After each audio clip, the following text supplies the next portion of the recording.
خراسان کے ایک گورنر شیخ عبداللہ طاہر بڑے نیک اور پارسا شخص تھے۔ خراسان پہلے کا جو آج افغان اور ایران کے کچھ حصوں سے ملتا ہے، پہلے ایک پورا ایک ملک تھا یا ایک پوری ریاست تھی۔ تو وہاں کے جو گورنر تھے شیخ عبداللہ طاہر، جیسے ہی وہ گورنری پر آئے، تخت پر آئے، اعلان کیا عدل و انصاف قائم ہوگا، کوئی چوری ڈکیتی نہیں ہوگی، جرائم پر قابو پایا جائے گا، اور سارے اپنے پولیس کو، فوجیوں کو تعینات کر دیا۔ اتفاق ایسا ہوا کہ اس شہر میں ایک لوہار غریب کسی دیہات کا رہنے والا کام کرتا تھا۔ وہ اپنے کام کاج کر کے، ہو سکتا ہے ہفتے کی چھٹی میں یا مہینے کی چھٹی میں گھر جا رہا تھا، رات کا وقت تھا، اور اسی دن اتفاق ایسا کہ وہاں پر شہر میں ایک بڑی چوری ہوئی تھی، اور چوروں کو تلاش کرنے کے لیے پولیس ہر جگہ پھیلی ہوئی تھی، ناکہ بندی چل رہی تھی، جگہ جگہ چیکنگ ہو رہی تھی، تفتیش ہو رہی تھی۔ اور پھر پولیس نے چوروں کو ڈھونڈ نکالا۔ 4 چور تھے جو رنگے ہاتھوں پکڑے گئے، سامان سمیت جو چوری کیے تھے۔ تو پولیس ان کو لے کر کے، ظاہر سی بات ہے، دربار گورنر میں لانے والی تھی، لیکن راستے میں ایسا ہوا کہ 4 میں سے ایک چور بھاگ گیا، فرار ہو گیا۔ وہ کسی طرح سے ان کو چکما دے دیا ہوگا اور نکل گیا۔ اب پولیس کی ڈیوٹی آپ جانتے ہیں، ان کو کھانا پوری کرنا رہتا ہے، اپنی ڈیوٹی۔ ہم نے تو دیکھا ہے ایسے ایسوں کو وہ لے کر کے آ کے کورٹ میں کھڑا کرتے ہیں جن کو پتہ بھی نہیں ہوتا کہ کون سا کیس ان کے اوپر ڈالا گیا ہے۔ راستہ چلنے والوں کو بھی لا کر کے ڈالا جاتا ہے، ان کی ڈیوٹی ہے وہ، لیکن ایسی ڈیوٹی کا کیا مطلب جو ناحق اور ایسے ہی بے قصور لوگوں کو سزا کے طور پر لایا جائے۔ خیر، پولیس نے کیا کیا، ڈر کے مارے، گورنر کے ڈر سے کہ 4 ہم پکڑے تھے اور یہ تو سب کو خبر ہو ہی گئی تھی، لیکن اب گورنر کے پاس، شیخ عبداللہ طاہر کے پاس جب ہم پہنچیں گے، 4 نہیں 1 بھاگ گیا ہے تو پھر ہم کو پکڑیں گے اور ہمارے ساتھ پتہ نہیں کیا سزا کا معاملہ ہو۔ تو انہوں نے سوچا کہ رات کا وقت ہے، کھانا پوری کریں، اس کو چوتھا کوئی لانا پڑے۔ اتفاق سے وہ غریب لوہار جو گھر جا رہا تھا، پولیس نے اسی کو پکڑ لیا، پکڑ کے 4 کی عادت پورا کر دی اور لے کر کے چل پڑے، اور گورنر کے پاس آئے، لا کر کے پیش کیا کہ یہ سامان سمیت 4 چور پکڑے گئے۔ تو گورنر نے یہ دیکھا کہ سب ثبوتوں کے ساتھ یہ پکڑے گئے، مزید تفتیش کرنے کی ضرورت نہیں، حاجت نہیں، کہا کہ جیل میں ڈال دو، ان کو قید میں ڈال دو۔ چلے گئے۔ اب بیچارہ جو لوہار تھا، اسے اپنی صفائی کرنے کا بھی، پیش کرنے کا بھی موقع ہی نہیں ملا، جیل میں چلا گیا۔ اب وہ رونے لگا، اس کے بیوی بچے اپنے گھر انتظار کر رہے ہوں گے، یاد کر رہے ہوں گے، اور یہ یہاں خواہ مخواہ بغیر کسی جرم کے قید ہو گیا۔ اللہ رب العزت کے حوالے کر دیا اس نے اپنا معاملہ اور کہا، اے رب ذوالجلال، اب اس جگہ پر سوائے تیرے میرا کوئی مددگار نہیں، کیونکہ کس کو میں اپنی صفائی پیش کروں، خود پولیس پوری میرے خلاف کھڑی ہے، مقدمہ میرے خلاف ہی چلے گا، بچنے کی کوئی، یہاں پر بچنے کا کوئی راستہ نہیں نظر آتا۔ وہ روتا رہا، رات گزر گئی، دوسری رات آئی۔ ظاہر سی بات ہے، اللہ رب العزت نے جو وعدہ فرمایا ہے وہ اپنے وعدے کو پورا فرماتا ہے، مومنین کے لیے وہ یقیناً وہ کافی ہے۔ دوسری رات شیخ عبداللہ طاہر جو گورنر ہیں وقت کے، شاید یہاں تک سنے ہوں گے، تو رات کو جب وہ سوئے، خواب میں انہوں نے دیکھا کہ 4 بھاری بھرکم جسم کے لوگ آئے ہیں، بڑے ہٹے کٹے لوگ، اور شیخ عبداللہ طاہر کا تخت اٹھا کر کے پلٹ رہے، ایسے تیزی سے پلٹا کہ ان کو گرنے کی آواز آئی، ان کو ایسا لگا کہ میرا سر پھٹ جائے گا۔ اچانک نیند کھلی، آنکھ کھل گئی، تو چہرے پر پسینے کے آثار تھے، ساری چیزیں، گھبرا گئے، اور اس کے بعد جا کر کے وضو کیا، استغفار پڑھا، پھر سوئے۔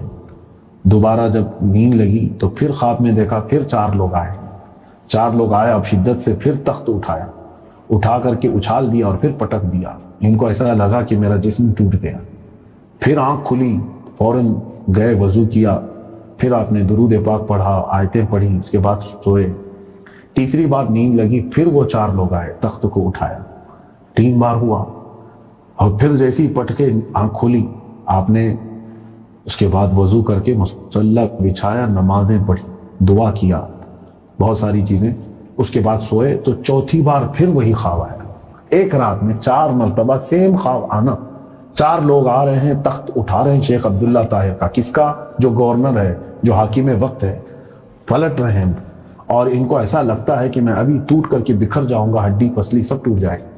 چوتھی مرتبہ اٹھنے کے بعد پھر آپ بستر پر نہیں سوئے، آپ کو بے قراری ہو گئی، بے چینی ہو گئی۔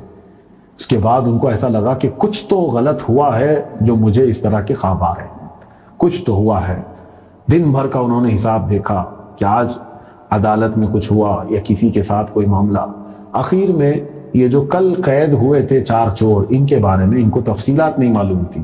جیلر کو بلایا جو جلاد ہیں قید کرنے والے، کہا کہ کل جو 4 چور لائے گئے ہیں ان کا کیا حال ہے؟ کہا کہ حضور وہ چوری میں پکڑے گئے تھے فلاں فلاں۔ کہا کیا وہ سب کے سب مجرم ہیں؟ تو جیلر نے کہا یہ تو میں نہیں کہتا، لیکن اس میں سے ایک بندہ ایسا ہے کہ وہ رات بھر نماز پڑھتا ہے، رات بھر، اور دل سوز دعائیں کرتا ہے، رکت انگیز دعائیں کرتا ہے، صبح تک وہ اسی طرح عبادت میں رہتا ہے، جس کی وجہ سے میں بھی نہیں سو پاتا۔ میں اگر آرام کرنا چاہوں تھوڑی دیر کے لیے تو نہیں سو پاتا، اس کی دعائیں ہوتی ہیں۔ شیخ عبداللہ طاہر نے کہا کہ اس کو بلواؤ جیل سے۔ جیل کا دروازہ کھول کر کے بلایا گیا تو وہی لوہار تھا جو بے قصور گرفتار ہوا تھا۔ وہ آیا، شیخ عبداللہ طاہر نے پوچھا کہ تیرا کیا معاملہ ہے؟ کہا کہ حضور میں اپنی صفائی دینا چاہتا تھا مگر مجھے موقع ہی نہیں دیا گیا۔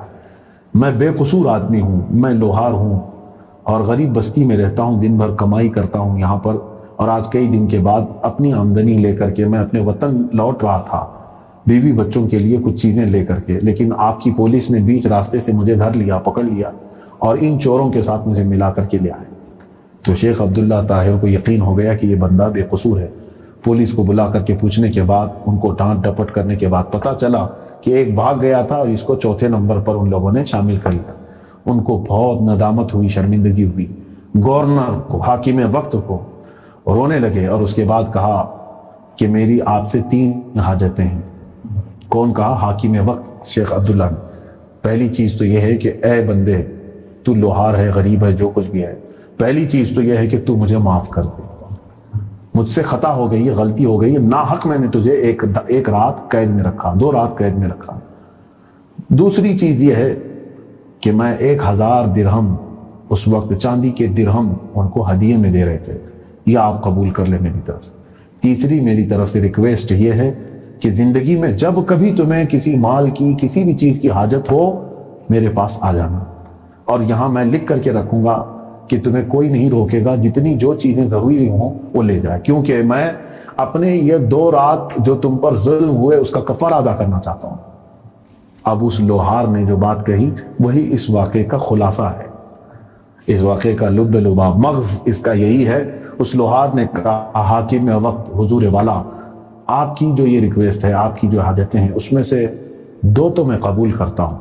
پہلی چیز آپ نے کہا معاف کر دیں، میں نے معاف کر دیا آپ کو، کیونکہ خطأً ہوا ہے، سہون ہوا ہے، جان بوجھ کر کے آپ نے نہیں کیا تھا، میں نے معاف کر دیا۔ دوسری چیز آپ نے 1000 درہم مجھے نظر کرنے کی بات کی ہے، میں وہ بھی قبول کر لوں گا، کیونکہ ہدیہ ہے، میری حاجت ہے، آپ مجھے دے رہے ہیں، میں قبول کر لوں گا خوشی سے۔ لیکن تیسری بات آپ نے جو کہا کہ جب جب ضرورت ہو میرے پاس آنا، مجھے یہ منظور نہیں۔ تو حاکم وقت نے کہا کہ اس میں کون سی قباحت ہے؟ تو اس لوہار نے کہا میں نے 1 رات مصلی بچھا کر اس سے لو لگایا تو اس نے 1 رات میں 4 بار تمہارا تخت پلٹا۔ جو 4 بار تمہارا تخت پلٹ سکتا ہے میری ایک آواز پر، تو پھر میں اسے چھوڑ کر کے کسی اور کے پاس کیوں؟ حسبہ و نعم الوکیل، نعم المولا و نعم النصیر۔ اللہ ہمارے لیے کافی ہے، کیا ہی بہترین مولا ہے، کیا ہی بہترین مددگار ہے۔ اور اس نے قرآن میں فرمایا یا ایھا النبی حسبک اللہ، اے نبی اللہ تمہارے لیے کافی ہے۔